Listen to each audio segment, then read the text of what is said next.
Hello and welcome to The Price of Time, the show where we explore the defining moments that made people who they are today and the impact of those moments over time. Here's your host, Luke Tatum. Hello, everyone, and welcome back to The Price of Time. My name is Luke Tatum. Today, I'm joined by Stephanie Duesing. Stephanie is an author, speaker, and international advocate for people who have cerebral or cortical visual impairment, otherwise known as CVI. Her book is called Eyeless Mind, and I'm going to let her tell you about the book because I don't want to steal her thunder, and I'm actually learning about all this for the first time here as we get into it. I already know what key moment we're going to be honing in on, but Stephanie, why don't you tell me what we're going to be talking about today? What is the defining moment in your life? And of course, welcome to the show. Hi, Luke. Thank you so much for this lovely introduction. I'm so grateful to be here. Thank you for this opportunity to raise awareness about CVI or cortical/cerebral visual impairment. I'm really glad to be here today. As you mentioned, I'm the author of Eyeless Mind, a memoir about seeing and being seen, which is the true story of how I, an ordinary music teacher, made a major medical discovery in the field of visual neuroplasticity and the horrific medical malpractice and abuse we experienced trying to get a diagnosis for a blind child who has always, all his life, appeared to be typically sighted. So I'm really glad to be here today. Thank you. Thank you. No, it's very, very exciting. This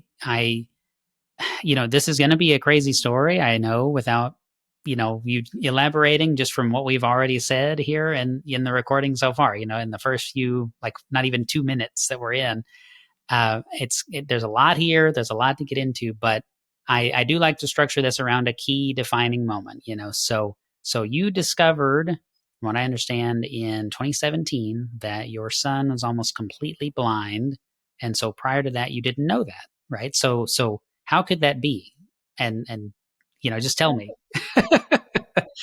Well, thank you. That's the question everybody wants to know. So thank you. In January of 2017, we discovered that my straight A honor student, genius artist, and water polo playing son, Sebastian, was almost completely blind, and nobody knew. He was 15 and just about to enroll in driver's ed. And we were devastated. We had no idea that my son had any disability of any kind. We considered ourselves just to be the very fortunate parents of a very gifted student and an athlete and an artist. And we had no idea that my son had any disability whatsoever. We happened to be going through old photos, and I'm one of those moms that made a baby book for my son. And then I was like, okay, crafting this type of scrapbooking thing is not for me. I'm done. And we had just literally never gone through the pictures again. And so it was, my son's 15 years old and he's an only child.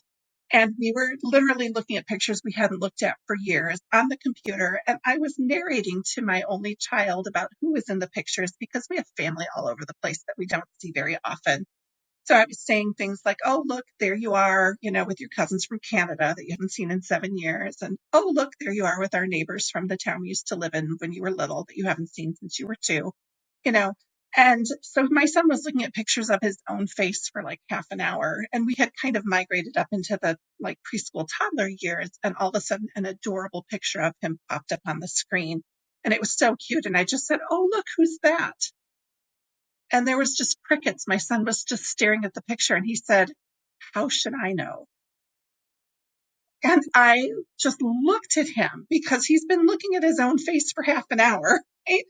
Pictures of himself as a baby, a toddler, a preschooler. I'm like, who else would it be? I was just like, it's you. And his response was, if you say so.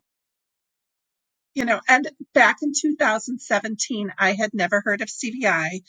I had never heard of face blindness. I didn't know that it was possible for a human being to be face blind. And so I was just completely blown away because here is my son who draws and paints beautiful faces with photographic realism. Here's my son who we have photos of him making eye contact from his earliest day. We had no idea that you could even be face blind. Like I'd never even heard of it. So all the hair on my arms was just standing up because I was like, there's something really wrong here. And it's very obviously neurological. Anyway, I just started quizzing him. I was like, well, other people in the pictures, myself, my husband, close family friends, family. And it was very obvious that my son was guessing. Because it was like us, 15 years younger, thinner, less gray hair, whatever, but still very obviously us. And my son was very obviously guessing who we were. And he was guessing accurately, but he was very obviously guessing. And so I knew that night there was something wrong with my son's ability to recognize faces, even though I had never heard of face blindness or prosopagnosia. And to be totally honest with you, I was deeply intrigued, but not scared. I was just like, well, this is interesting. Obviously, he has some really weird quirk that I've never heard of. And so everybody went to bed except for me, and I just started researching on my phone. Well, back in 2017, there was so little factual information that I could find on the internet. It took several hours, and I was looking for, searching problems with facial recognition, and all kinds of things were coming up with like facial recognition technology. And it took several hours before I finally actually got to like problems with recognizing faces, like for people. And that's when I learned that prosopagnosia or face blindness is a real thing. And that was so comforting to me because I was like, aha, so this is real. Right. And the information that I read in 2017 was actually wrong. It said that it was very, very rare. Well, we actually have research now showing that 1 in 30 people, just 1 in 30 people have face blindness. This is a very common symptom of a common visual impairment. But I didn't know that in 2017. All I knew is that it was a real thing and that it was incorrectly. I learned it was very rare. And so I just thought, well, my son's got this little peculiarity, but it's not a big deal. And I didn't think a whole lot about it.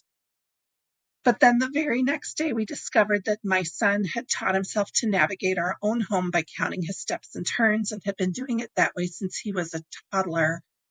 And that's when I got scared because my son is brilliant. He had every intention of going off to art school, living downtown in center of Chicago. And we realized he'd been counting his steps and turns to navigate our small neighborhood, his extremely architecturally complex schools. His high school was extremely architecturally complex. He was navigating that by counting his steps and turns. And there was no way I knew that he could safely navigate Chicago with the traffic and, the buses and everything without professional training in orientation and mobility that any person with a visual impairment would get. And so that's when I knew we had to get a diagnosis for my son because I remember I never heard of CVI. I didn't even have those words in my vocabulary. I just knew that my son was face blind. And now I also knew that he had something called topographical agnosia. Topographical agnosia is the inability to form a visual memory of your environment. And people who have it, very often people who have prosopagnosia, which is face blindness, also have topographical agnosia because the parts of the brain that recognize faces is very close to the part of the brain that recognizes environments. And if one of those areas is damaged, then the other one often is too. So we knew that my son was not forming visual memories of environments, which meant that every single time he walked into his own bedroom, he did not have a visual memory of what anything looked like there, and it didn't matter how many years we'd lived there, how many times he'd seen it, those visual memories weren't forming. And so he didn't have a visual map of the world at all, anywhere, because nothing ever looked familiar to him. He didn't have any visual landmarks, like we typically sighted people, we have visual landmarks of what our house looks like and what our neighborhood looks like, right? And he didn't have any of those. And so he was navigating by counting his steps and turns like an ocularly blind person would. And so I'd like to take a moment for your listeners now to explain a little bit about what is CVI, right? Yeah, And like, what is this please. prosopagnosia and what is this topographical agnosia? So, because I know most people haven't heard of it. CVI is a brain-based form of visual impairment that's caused by damage to the visual pathways and centers of the brain. And so it's different from ocular forms of blindness. Ocular forms of blindness are what we tend as visually neurotypical and visually typical people we tend to think about ocular forms of blindness when we think about being blind. And we have the stereotype that being blind means that everything is dark. But in reality, that's actually a stereotype for ocular blindness too. People who have ocular forms of blindness, they usually have some remaining sight. In fact, the vast majority of people who are ocularly blind have some form of light perception. They might have some slice of their visual field left. It's actually a very small minority of people with ocular blindness for whom they can't see anything at all. And so I wanted to take a moment today to dispel, just throw away all of your misconceptions about blindness meaning everything is dark, because it just doesn't. Blindness can definitely mean you see light. It can mean you can see parts of your visual field or whatever. So anyway, CVI is caused by damage to the brain rather than damage to the eye and to the optic nerve. And so it is really common for people who have CVI to have normal acuity, like my son does. And my blind son passed every vision test every single year because our optometric exams are just decades out of date and they're not testing for CVI. And it's really important because I know now, once I knew all of the common symptoms of my son's common visual impairment, I was able to create simple assessments just to check to see whether my son might have certain symptoms of CVI. I was able to do that in under a minute in my kitchen using a book and a pencil, So there are really simple symptoms of CVI that can be very easily screened for. And my son could have been quickly and easily screened as a toddler if anybody had known how to do it. And we're talking about things like lower visual field loss is a very common symptom of CVI. So if you could imagine not being able to see anything beneath your nose, like you've never seen your shirt while you're wearing it, you've never seen your pants, you've never seen your feet when you walk, you never see the stairs coming up to you, and you tend to fall down the stairs because you can't see them. You've never seen them. You've never seen your shoes on your feet, People who have lower visual field loss, that's a very common symptom of CVI. It is one that my son doesn't happen to have. If he had that, we probably would have noticed, because people who have that tend to look clumsy because they can't see things on the floor and they trip over things they can't see.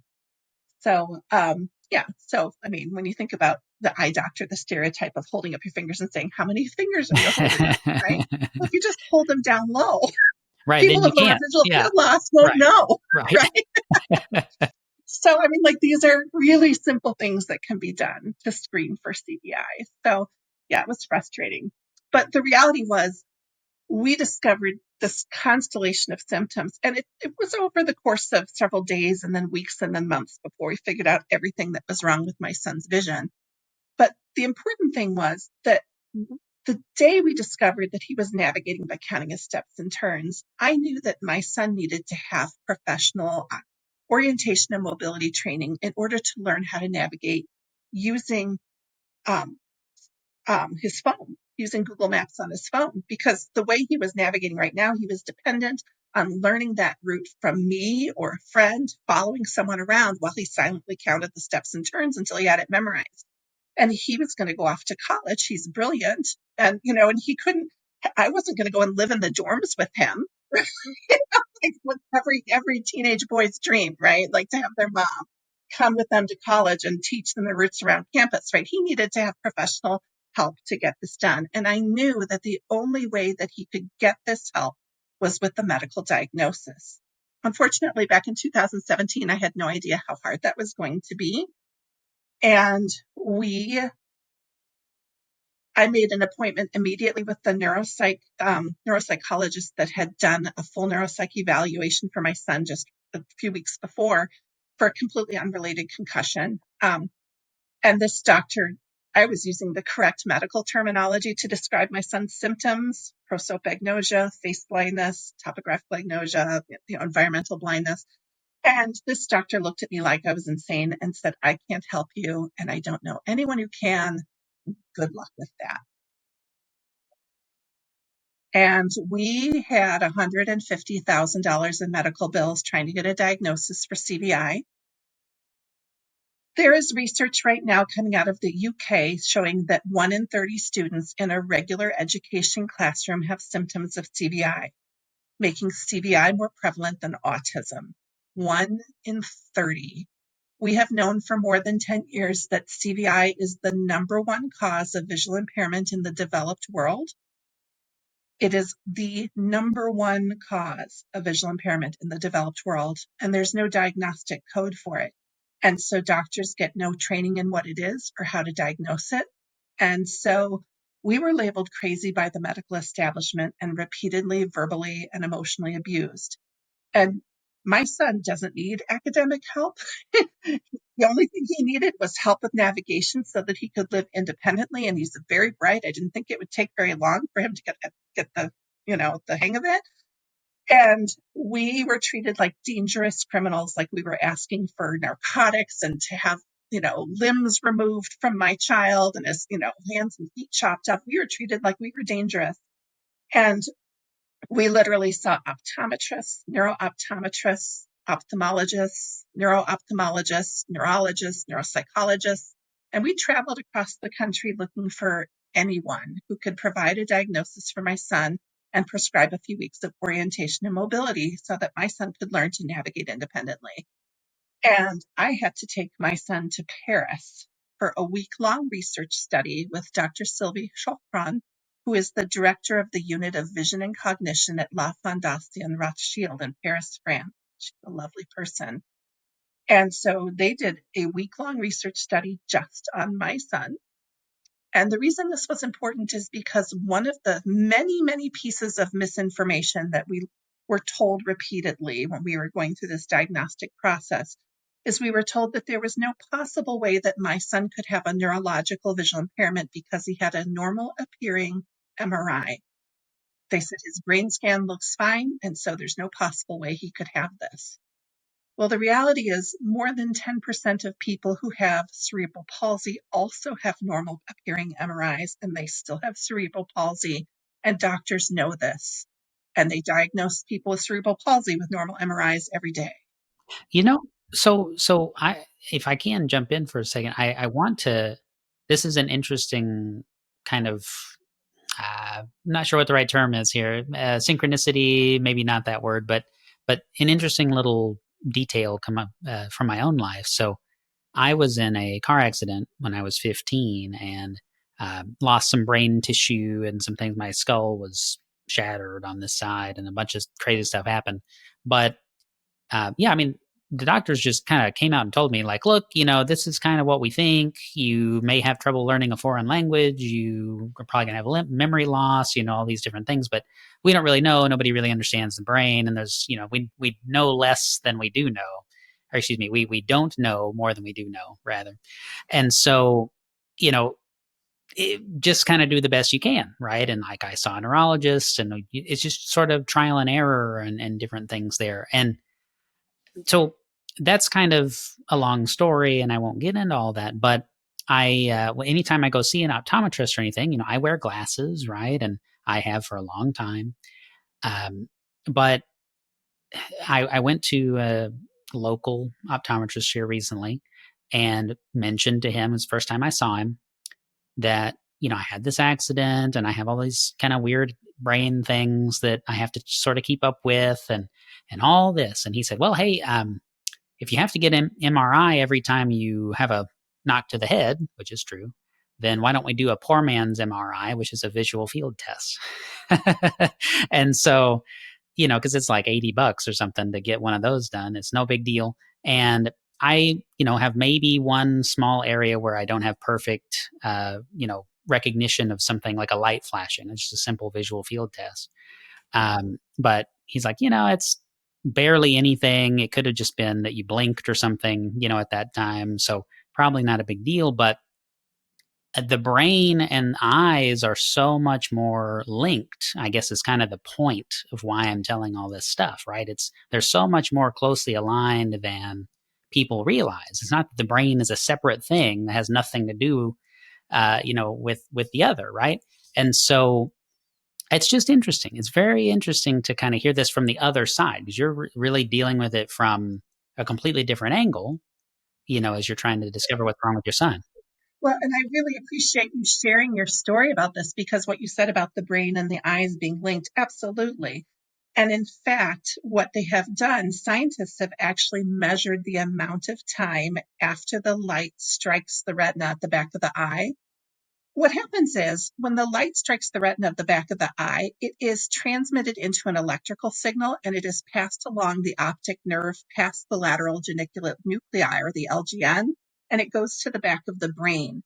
And scientists have actually measured the amount of time it takes after the light strikes that retina and is converted to that electrical signal. It takes a tenth of a second for that signal to pass to the back of the brain before there's any conscious perception of sight whatsoever. And what that tells us is that we don't see with our eyes. We actually see with our brains. All conscious perception of sight happens within the brain. And so that phrase, we see with our brains, not with our eyes, that's not a slogan. It's a reality. It's actually a scientific reality. We literally, all of our seeing happens in our brains. More than 40% of our brains are involved in visual processing. And so it's a huge amount of brain power that goes into processing what's going on in our brains, and different parts of our brains are involved in processing different things. And so we're still learning about the visual system of the brain, but there's a really good explanation that has been created by, I think, Professor Gordon Dutton out of Scotland. And basically what happens is once that signal reaches the back of the brain, we have the ventral and the dorsal streams of visual processing. And the dorsal stream comes up the back of the head. So, the signal reaches the back of the brain, and then there's dorsal stream coming up here. And that part of the brain is involved in finding a face in a crowd, looking for, do you remember those children's books, Where's Waldo? Where you have to find the little guy in the busy, crowded scene, right? So dorsal stream processing is involved in sorting out clutter visually. And people who have damage to the dorsal stream part of their brain very often find things like finding shoes in a pile on the floor, finding a toy in a cluttered toy box, trying to find Where's Waldo. All of those activities can be extremely stressful or entirely impossible for a person who has damage to the dorsal stream part of the brain. Then there's the ventral stream part of the brain, which goes more through the bottom middle part of the brain. And that's where visual recognition takes place. Recognition in the brain is where your brain stores an image of something that you see. For example, if I say the Mona Lisa, you have a visual image of that, don't you? Right? And it just pops into your brain.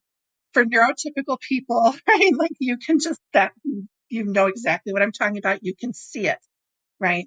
And if you were to see that picture anywhere else, your mind, that incoming new image coming in through your eyes would be matched to the old image stored in your brain. And your brain goes, aha, there's a match. That's visual recognition, right? So different parts of the brain are involved in recognizing different things. And so for my son, he has face blindness or prosopagnosia.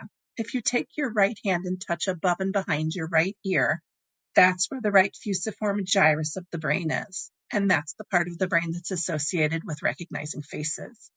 And as we talked about, the part of the brain that is associated with recognizing places is really close to that. And so if one of those areas is damaged, very often both of them are. And so face blindness and environmental blindness tend to go hand in hand very often because they're so close together.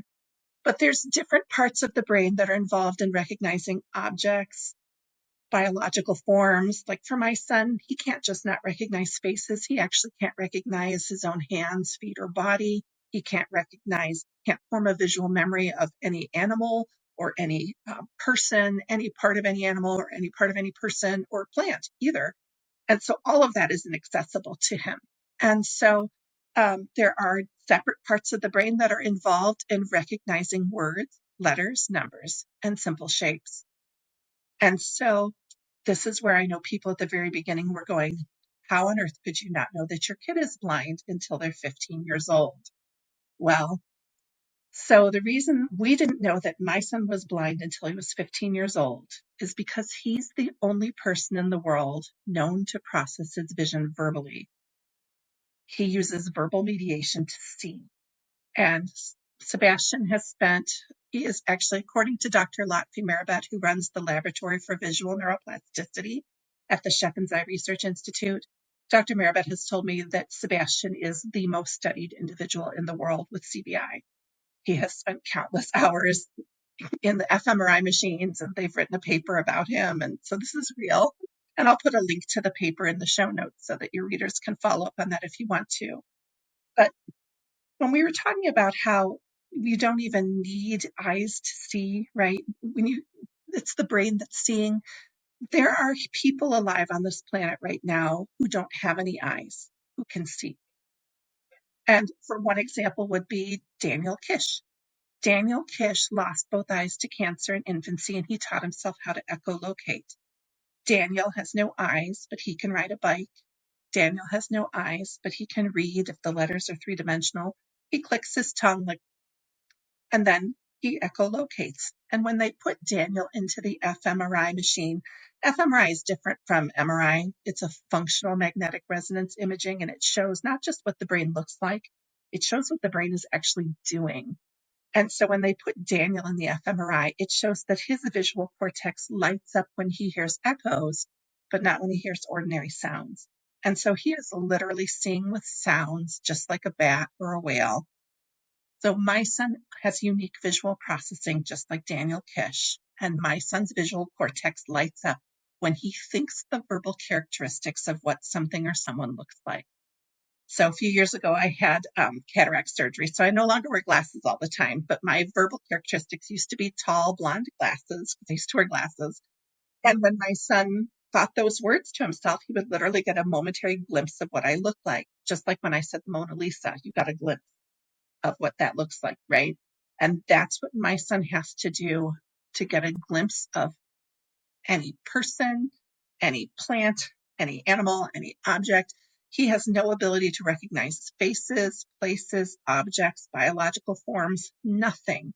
The only things that my son can see, like a typically sighted people, are words, letters, numbers, and simple shapes. Okay, so rather than Stephanie Duesing, could it be true that you have a string of descriptors and that's more like your name? You see what I'm saying?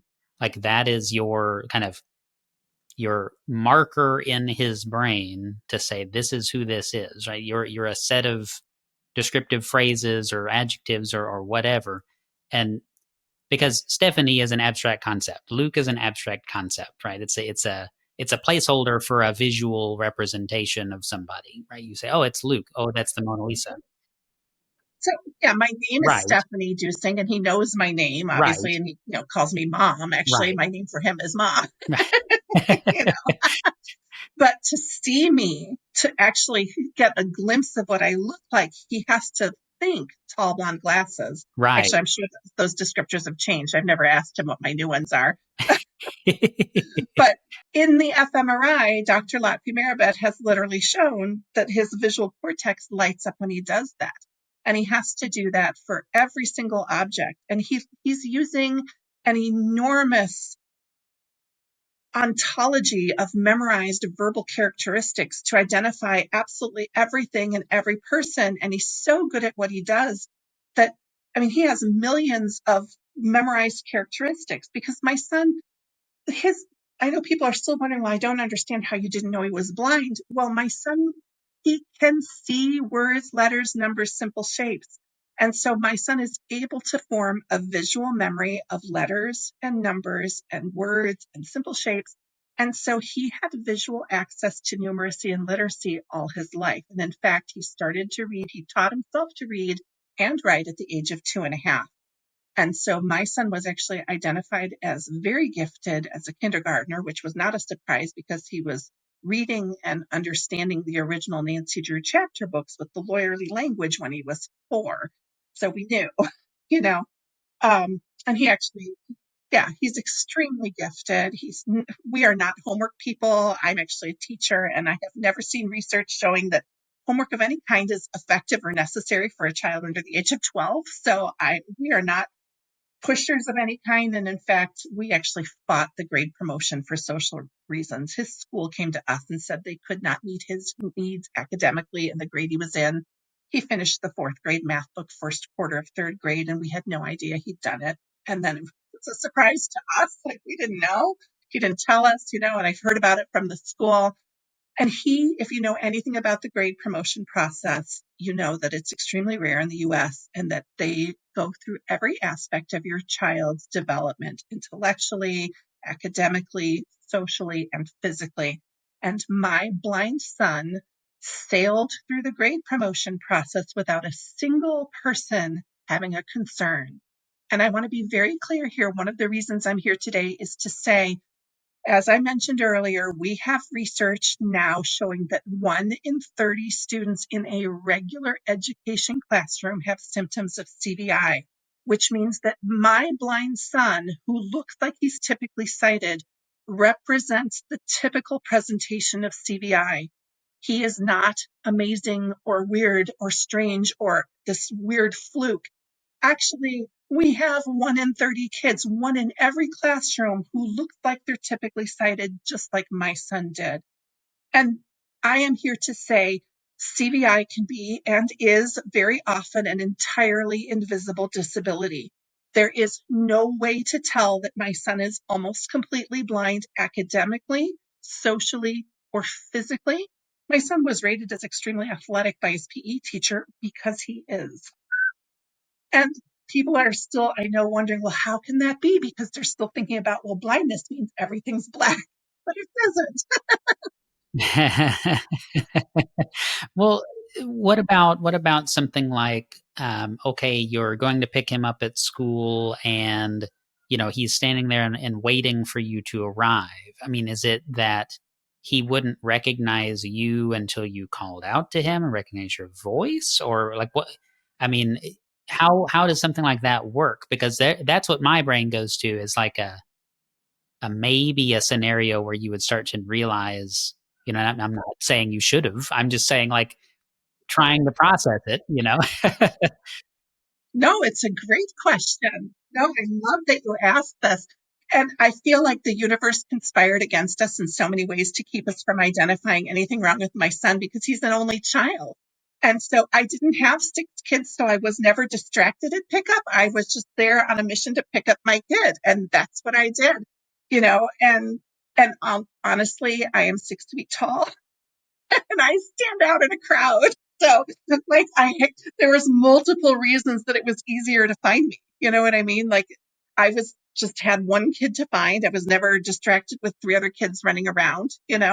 And things are kind of different than when we were growing up. When I grew up, literally from the time I was a very small, my siblings and I played out in the backyard unsupervised, like from toddler time. We had a sandbox in the backyard and we played out there unsupervised. And, we moved to another place in California and we had woods out in the back when I was like from 2nd grade on, and we played out in the woods unsupervised all day long, every day. And I'm sure that there are still places in the country where people do that, but like in the suburbs here, no, life just is not like that anymore. And people keep a very close eye on their kids. And so my son was raised in a time where people are very watchful, you know, and it's just a different time. So, yeah. So, no, it was never an issue. And like I said, if I'd had 3 other kids, I'm sure I would have figured it out sooner. But, you know, Or maybe not. Or maybe not, because maybe the other kids would be kind of watchful over him, and like he would sort of stay locked on one of them or something. There's all kinds of ways that it could have been, because you're adaptable. A human being is a very adaptable creature, and so you just figure out a way to make it work. What does he know? He doesn't know that everybody else is experiencing the world in a different way, right? Because all he knows is his experience. yes. And thank you for bringing that up because I know people are like, well, why didn't he tell you? The reality is, every single child who's born with CVI, they have never seen with the brain that sees. They have no idea that their vision is different. And in fact, they assume that their vision is typical because that's all they know. And they assume that you see what they see. And they have no way of knowing that their vision is different, literally. And so they cannot tell you that they have a problem with their vision because they don't know. They literally don't know there's anything wrong with their vision, and they cannot tell you until someone who knows something about CVI can start asking them the right questions. And that's what happened in our home. It was like just an openness with me saying, well, when I look at this, this is what I see. And then asking my son, well, what do you see? And his answer would just blow my mind. Like in the days after we figured out that, there was something wrong with his vision, we were driving home from that terrible doctor's appointment with, the neuropsych who told us that he couldn't help us and to just, good Yeah, luck with good that. luck. Yeah, right. Yeah. And we were driving home and I'm driving the car and I can see every car on the road, and I see the buildings on either side and the trees and the sky and everything. And I said, well, what do you see? And he's like, well, I can see the license plate in the car in front of me. Hmm. Okay. Right. And Okay. like, okay, well, that's a big difference, right? Yeah. Yeah. Yeah.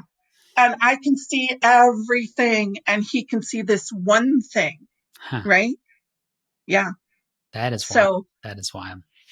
yeah. So okay. Now you've been learning about this. This was 2017, right, when this happened. So it's been some time, and you've been going through who knows how many hoops to try to, get this a better grasp on it. And you've been talking about this as though you're a neurosurgeon yourself. Like you know all the vocab and the jargon and all the things, right?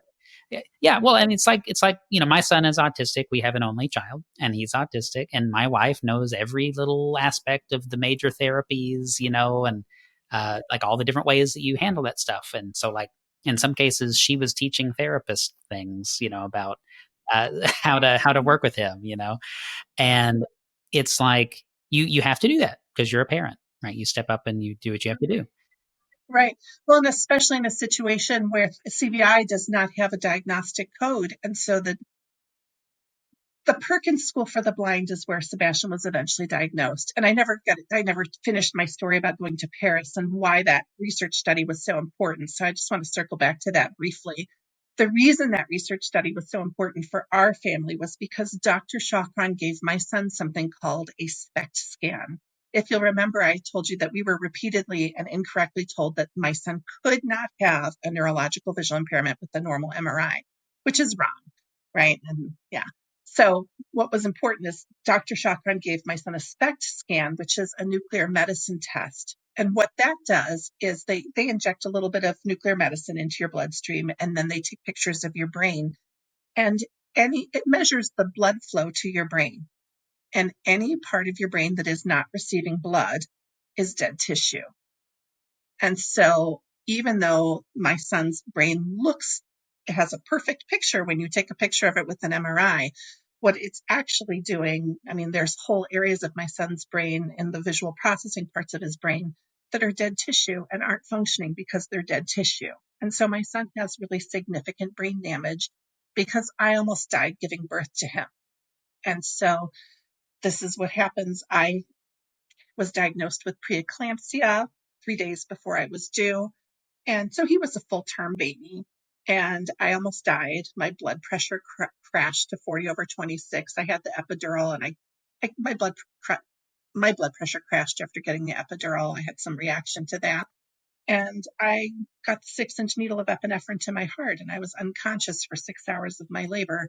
And we know now that, I mean, obviously that's when something happened because my son has had nothing else his whole life, you know. And we know, I know now that I had a minor stroke at that time, and things that I just attributed to having mom brain from being a new mom, the ditziness and forgetfulness and everything. And I was like, no, actually that was a stroke. And I know that because my son actually has a partial photographic memory for text that he inherited from me. And after he was born, my photographic memory was gone, just completely gone. And we joked for years that he sucked it out of me, like he just sucked it out of me. I didn't realize that I actually had a stroke and I lost that ability. And it was the weirdest thing to like read a magazine article and get to the end and be like, I have no idea what I just read. Like before I could like read an article or, read the section of a book and then just copy it word for word, paragraph after paragraph, effortlessly, and like now I'm just. Yep. Another interesting thing, commonality here. Like I, before my brain injury when I was 15, I had a reputation in the family of like knowing what everybody said at every event ever. Like, you remember that one time when your uncle said this thing to me at the family reunion? And it's like, oh, yeah. And then you said this and you said that. And I can't do that anymore. It's all gone, you know? Right. And See, and so, I've lost that too. Yeah. yeah, I understand. I understand. Like, what we had for dinner yesterday, I don't know. Right. Right. But yeah, yeah. And like my childhood is still really, really clear, but like, yeah, stuff that happened last week, not so much, you know? So yeah. Yeah. So that's what happened. That's why he has CVI. That's, you know, that's the reason. And we have this huge epidemic in our society now. We know this because our NICU care has increased exponentially. And so we have all of these teeny tiny premature babies that did not used to survive preterm birth. And now, thank goodness, they are surviving, but they very often have brain bleeds. And so it's very common for people who have CVI to have cerebral palsy. They often have epilepsy, or they could just have CVI. You know, so every person who has it is unique and distinct because where the brain damage happens is really fluid, I guess. It's just unique to the person. And I want to be really clear. I didn't get a chance to say this either, but when we talked about the dorsal and ventral stream parts of the brain, those are not two separate parts of the brain that function independently. Like when we talked about the dorsal stream, you know, like finding a face in a crowd or finding a toy in a toy box, both of those parts of the brain, the dorsal and the ventral, they talk to each other. And so if you have damage to one part of that brain, then the ability to communicate with the other parts is then often affected, right? So I want to be really clear that we can't talk about having separate parts of the brain like standing alone in visual processing. They are all interconnected. They're all communicating with each other. And we don't really know yet. We're still learning like how damage to one part of the brain impacts how another part of the brain that looks like it's typical is actually acting. You know, we're still learning through the research. I mean, and the brain is maybe the most complex thing, you know, when it comes to this type of stuff. You think, oh, this obviously should affect something else. And no, it doesn't work that way at all. And why? Who knows? And it's so interesting because I mean we know that I mean the whole thing with neuroplasticity, right? My son actually did create a neuroplastic change in his brain through using art. And I mean my son is an artist and he literally from his earliest days, from the time he was an infant and was able to sit up and walk, he loved to paint. And so and he loved to paint himself. So, you know, once he got a little bit of paint on the paper, like on the easel in the kitchen, then it was like on his skin. And I was like, okay, well, then we're just taking this straight to the bathtub, you know, because I'm like, I'm not washing all these clothes. And he would spend hours in the bathtub with the bathtub paint and the body paints and just, you know, and I know that this was really helpful to him because he literally learned to memorize the verbal characteristics of objects and people that he encountered by repeatedly painting them over and over, you know, and that act of the movement of the color, the movement of his body as he made the colors move, you know, my son can see movement, he can see colors. And I didn't get a chance to explain like what his actual vision is like for those of you listening, but I know people are always interested in what is it, how is he blind, right? If he can read, how can he be blind? Well, human vision did not evolve exclusively for reading, right? The hunter-gatherers millions of years ago or whatever didn't just go, well, I'm going to read a book, but don't need to catch a buffalo, right? That's not how human vision evolved, right? We need our vision to navigate. We need our vision to recognize people and who's a friend and who isn't. You know, we need our vision to do a lot of things besides just reading. So for Sebastian, he has something called simultanagnosia. And that is an inability to see one or more things or one or more parts of a thing at a time. And so for my son, what that means is his visual fields are full. Like you said, you have a part of your visual field that's missing, right? His are full. He has a full visual field. But that part of his vision is because he can't form a visual memory of faces or places or objects or biological forms. It's just this blur. It's like being out in the middle of a very foggy ocean. And if you can imagine being in the middle of a thick pea soup fog in the middle of the ocean, and it's so dense, and you can't see anything around you except this blur of motion, this fog. But the fog isn't gray. The fog is colorful. And it's moving and swirling, and it's just all these random colors and swirls just moving around you. And then in the very center of that fog, my son has this tiny little pinhole of acuity. It's enough so that when he is reading in 10-point font, which is small, he can usually see 2 or 3 letters at a time when he's reading. And that's as much acuity as he has. That's actually sharp and clear. And so he can read 2 or 3 letters at a time, and that's all he's got. And so as far as acuity goes, so for him, his visual experience, like being out in a boat in the middle of the ocean, it's just this blurry, colorful fog of useless information that doesn't mean anything. And then he's got this little pinhole of acuity, and through that pinhole, the only things he can ever see and recognize like a typically sighted person are words, letters, numbers, and simple shapes. And so as we're driving down the road, for my son, he might see a sign, like the words on a sign float by, like it might say Walgreens or Dunkin' Donuts or whatever, but he see the words, but he doesn't actually see the sign that the words are on, because that's an object, and he can't see that. So he sees the letters, but not the object. So he doesn't see the sign, he doesn't see the store, he doesn't see the tree in front of the store, he doesn't see the cars or the roads, right? It's just these things, and they float past like they're unattached to any solid object because he can't see the object. So it's just like being out in the middle of an ocean, and a sign and words float by occasionally, unattached to anything recognizable. And so there's no way to form any type of mental map of the world because there's no physical landmarks that are forming visual memories in his brain. And so for that reason, my son is almost completely blind, because he has so little usable vision.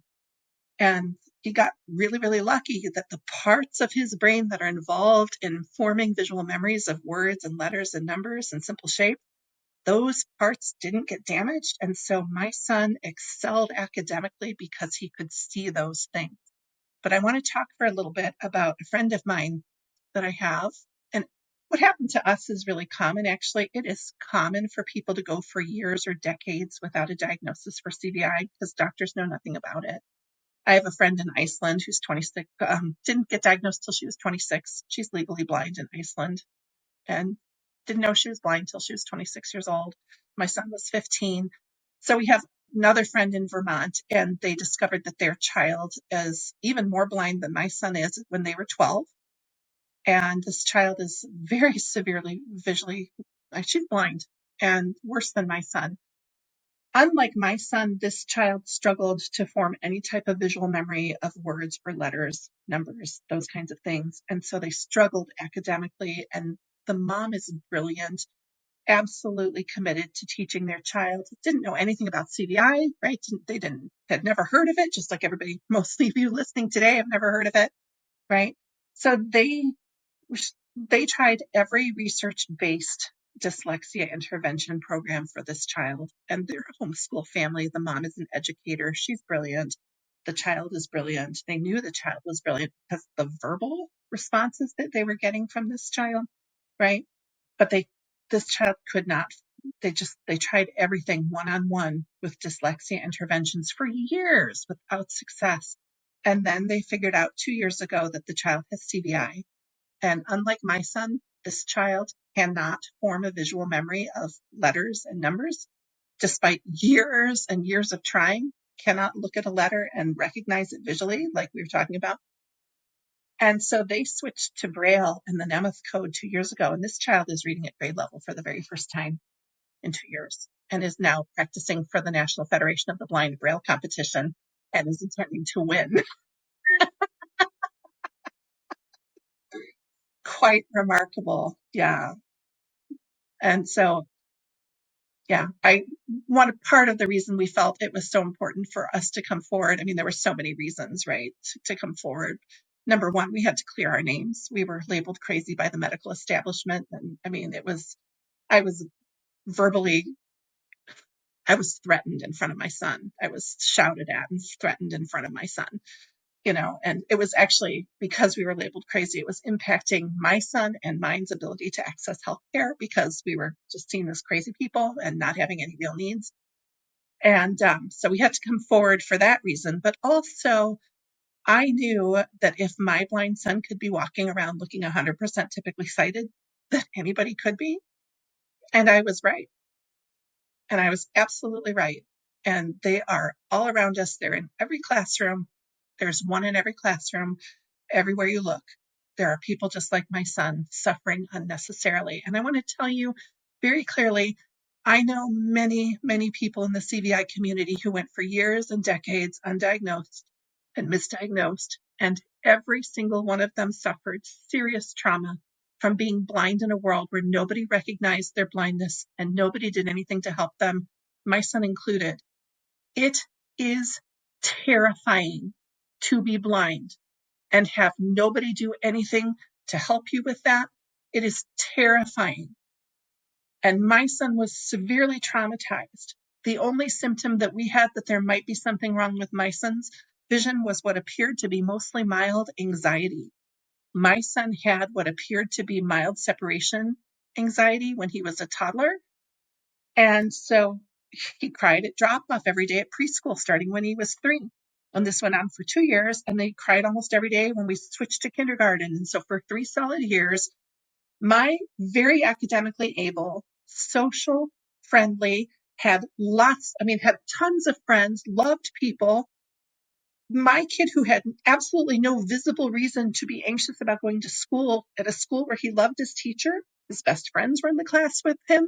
It made absolutely no sense why my child, who was on the older side and more mature and perfectly happy, thriving child, would cry at drop off every day. And so when I asked the teachers and the doctors about this, they said, well, some kids just do this. We worry about the ones who can't settle down.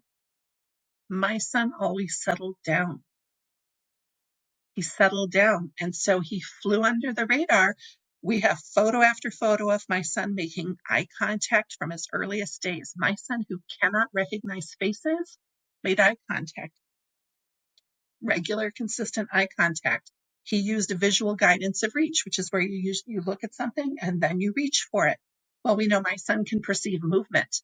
There's people alive on the planet right now who have lost, because of brain damage or whatever, they have lost the ability to perceive movement. And so for those people, like if you kick a soccer ball, they'll literally see where the ball started and then it just appears where it stops and they can't see the movement in between, right? That's in the back of the brain. That's where movement processing takes place. My son can see movement, so it's just, I'm here today because I want people to know that there's so much that can be done to help people who have CVI. And the things that can be done to help them aren't like crazy, right? We've known about Braille for people with blindness since Helen Keller. It was like 100 years ago, right? And to just take a child who's struggling so hard with reading and just say, here, do it. Can you feel it? Oh, yes, I can feel it. Boom. And now 2 years later, this child is excelling, right? Like we don't have to remake the world for these people. My son, we did occupational therapy for navigation with him through a wonderful center in downtown Chicago. And I took him 3 days a week, Monday, Tuesday, Wednesday, downtown Chicago. And his occupational therapist worked with him on how to use Google Maps on his phone to navigate the city. She taught him literally how to use public transit.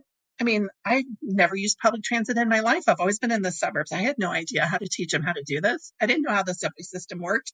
I was intimidated, right? Like I was. And so she taught him how all of those different systems work. And that gave my son the skills he needed to live independently, because we literally went overnight thinking we were just the very lucky parents of a very gifted child to not knowing whether Sebastian could ever live independently.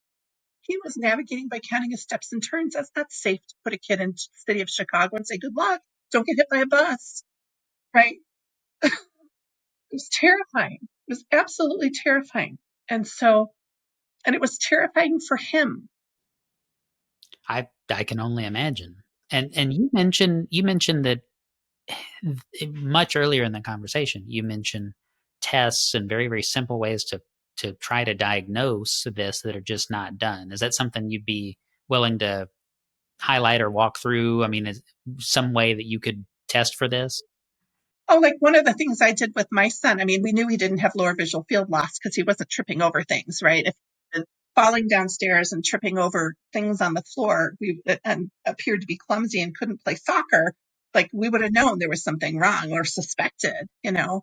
And it's really quite obvious when people have lower visual field loss. Like my friend in Iceland who didn't know that she was blind until she was 26, she has lower visual field loss. And she was labeled the clumsy kid, and they put her in regular ed PE playing soccer, a blind child in regular ed PE, and wondered why the kids didn't want to pick her for their team. Right? It's horrible what happens to these people. It's horrible. So, for my son, one of the things I did, I used a book and a pencil. Remember when I talked about my son having agnosia and how he has full visual fields that are just a whole blur of color and movement and useless information? It's useless to him. And then in the center, he has this tiny little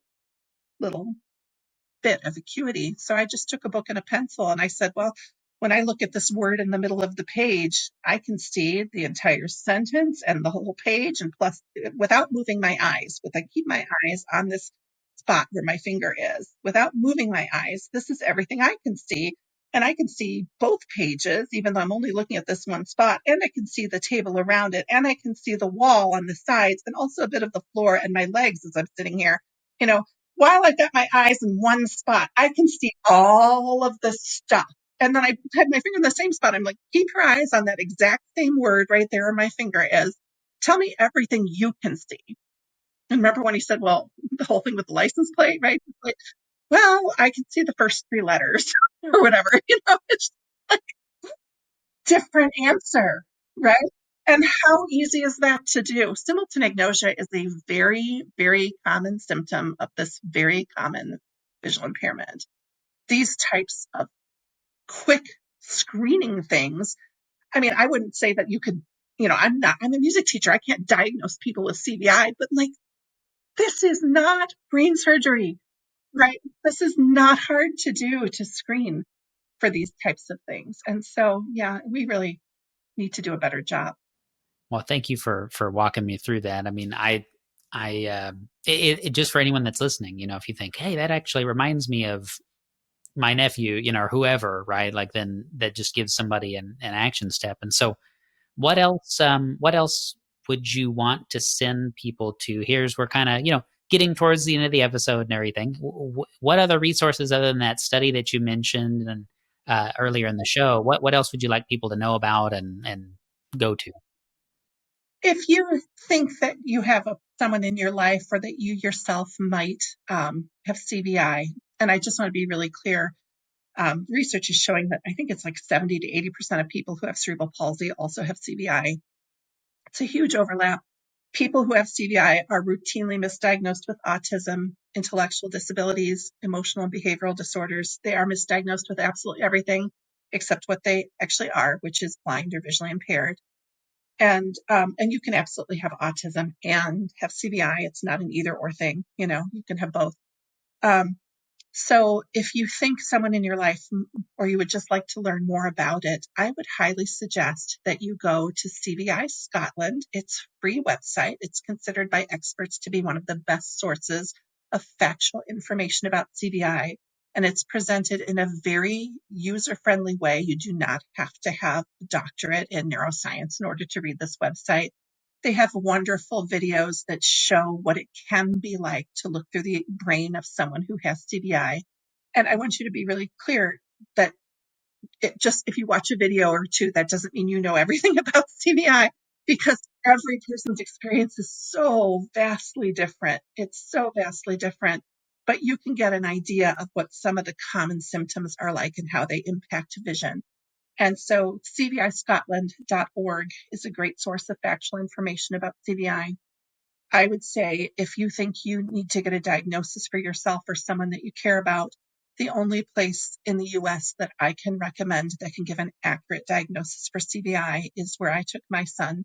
and that is the Perkins School for the Blind. That's the New England Eye Low Vision Clinic at the Perkins School for the Blind.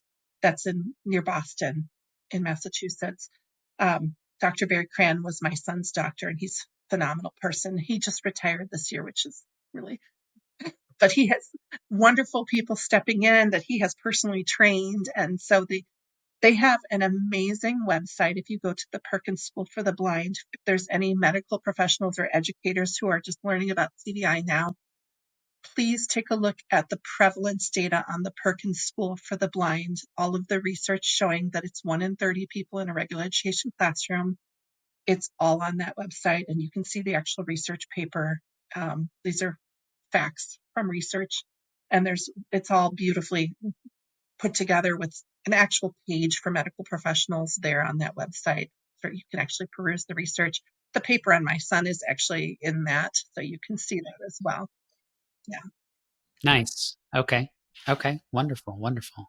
And now, Stephanie, is there anything that I did not ask you today that you wish that I had? Anything that's still on your mind? You think, I didn't tell this story. Just any last little thing that you'd like to get into before we wrap up? Thank you. I so appreciate you asking me this. Yes. One little thing I didn't mention is that my son doesn't just have cerebral visual impairment. He also has something called central auditory processing disorder, or CAPD. Auditory processing disorder is CVI's auditory cousin. People who have it often pass hearing tests because they can technically hear sound, just like my son can see light. Remember how we talked about being blind doesn't mean you can't see light, right? So they pass their hearing screenings, but just like my son can see light but can't transmit or struggle to transmit that light into a recognizable image, people who have CAPD can technically hear sound, but they struggle or cannot form that sound into recognizable language and understandable language. We know because my son sees with words that he quite literally cannot see as well as he's able to, which is almost nothing, and hear as well as he's able to, which is really well at the same time.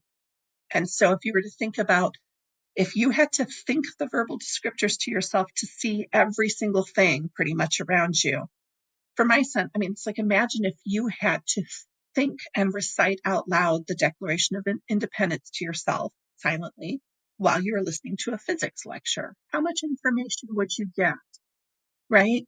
You wouldn't. So my son, and it's very, very common for people who have CVI to have difficulty hearing and seeing at the same time. I think it's related to what's going on with my son, with the verbal mediation, with the vision. And so because my son has a vision loss, which is CVI, and a hearing loss, which is CAPD, that qualifies him as being on the deaf blindness spectrum. And one of the main reasons I'm here today is to say I think that one of the greatest tragedies of our time is the failure of our medical and educational institutions to recognize deaf blindness as a spectrum disorder. It is not all and nothing. You can't see anything and you can't hear anything, so you're deaf blind. It's a spectrum. And my son cannot see and hear at the same time. That's a dual sensory loss, which does indeed put him on the deaf-blind spectrum. And there is no way to tell academically, socially, physically, anyway, that my son is actually on the deaf-blind spectrum. So there's more to it than just the vision. The CAPD community, right? The research on this is even further behind than CVI. So there's so little research on CVI. So this is entirely my opinion. Because every single person that I personally know who has CVI also has CAPD. I'm going to go out on a limb and say, I think that probably most people who have CVI also have CAPD, because our senses are interconnected, right? We have 70 to 80% of people who have cerebral palsy, which is a muscular coordination disorder, also have CVI. Our senses are interconnected. And so it makes total sense to me, if you have a child who has CVI or that you suspect might have CVI, please consider the possibility that they may also have CAPD. And it can be very challenging to get a diagnosis, an accurate diagnosis for that as well. So this is a mess. And we need a lot of help. But the good news is there is some research being done, and you're actually your family has actively contributed to that research, and it's a crazy story. I mean, what he's done to kind of adapt to the world, and it's a really wonderful thing that he's able to function, right? Because all therapies and all these different types of things, occupational speech, all of the different therapies, like the end goal always has to be functionality and for your life. It's can you interact with the world? Can you have some semblance of a life? And it sounds like he does have that. So I'm going to take that as a positive, and I'm going to take the research as a positive, and we're spreading awareness of this right now, and so hopefully we'll get more things, more people engaged with those things, and all of that. So I'd like to add a positive too, and I'd like to say just a couple years ago, the Perkins School for the Blind, using the power of advocacy and everything, we managed to get the National Institutes of Health and the National Eye Institute, which is a division of the NIH, involved. And so I'm actually on the committee it's the CVI registry committee. And so I'm on that committee with the National Institutes of Health, and we are working on trying to create a protocol for developing research and how we go about this. And so there has been enormous progress in just the last couple of years. And I'm really happy to be part of that, because things are changing for the better. And it's really good to be able to help people and know that future generations won't have to go through what happened to my friends and to my son. And thank you. Yes, my son is excelling. He lives independently. He graduated from college, straight A student, and he's working at his fabulous job and has health insurance, which is great. That's wonderful. Yeah, that's all wonderful things. And with any luck, we'll have it in the next edition of the Diagnostic and Statistical Manual, the DSM. I forget what number we're on, but whatever the next one is, with any luck, it'll be in there, and people be coding it for billing so it can actually get handled appropriately, since unfortunately that's kind of what it all boils down to when it comes to medical treatment, especially in the US. It's does it fit into a nice box on the medical billing forms? If no, it's right. Well, and CVI is caused by brain damage. There's no magic cure for this, right? It's just about getting the right services, like Braille for my friend's child, and for my son, occupational therapy for navigation, and also he needed orientation and mobility training with the white cane. He needed both. Well, it's like autism too. I mean, it's not, there's always people talking about curing autism, and it's like, well, it's not curable. It's a way that you just have to learn to adapt, and so I always favor an adaptive model and not a, ending all problems model, because that's not realistic, So anyway, I can go off on a whole tangent, but no, Stephanie, I really, really appreciate you, telling me all about this, and the viewers, listeners, this is very, very enlightening stuff. I already have some people in mind to share this episode with as soon as we have it edited and ready. So, I very much appreciate your time and the detailed, simplified version of very abstract, difficult concepts, so thank you for telling your story and being here with me today. I will let you know as soon as the episode is ready, and we'll get it out there to as many people as we can. Thank you, Luke. I so appreciate this opportunity, and it was so lovely to finally meet you, and I'm so glad everything has settled down for you. Thank you, Stephanie. And thank you all for watching The Price of Time. We will see you on the next episode. All of the links that we talked about during the episode will be in the description box below, and you might see a few of them popping up throughout the episode if you go back to rewatch a favorite part. Thanks for joining us. We'll talk to you next time. Thank you so much for listening to The Price of Time, hosted by Luke Tatum. Subscribe to us for more episodes. Check the description box below to learn more about our guest.